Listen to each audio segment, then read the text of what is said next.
మీరు నమ్ముతారో నమ్మరో, మీకొక్కసారి మా అమ్మగారికే ఫోన్ చేస్తా అమ్మ. హ్మ్. తన మాటల ద్వారా మీరేం వింటారా? నేను ఆలయంలో ఉండే విధానం గురించి?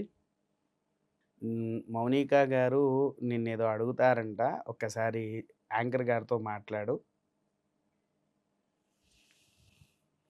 నమస్తే అమ్మా.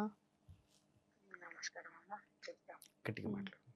మీరు ఫ్రీగానే ఉన్నారు గదా! ఒక 2 ఆ! నిమిషాలు. ఓకే ఆ! అమ్మా. ఫ్రీగానే. అయితే అమ్మ మామూలుగా నిశాంత్ శర్మ గురువుగారు ఆలయంలో చాలా పర్టిక్యులర్‌గా ఉంటారని మేము విన్నాం.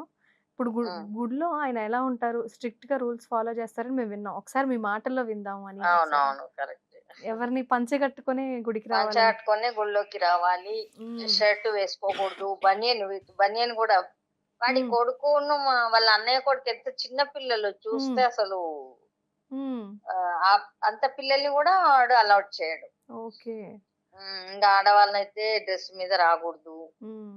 చున్నీ లేకుండా, హ్మ్. జుట్టు విరబోసుకొని ఇక్కడ దాదాపు నర్సంపేట ఊర్లో హ్మ్. వాడిని చూసి భయపడేది ఆ విషయంలోనే. హ్మ్.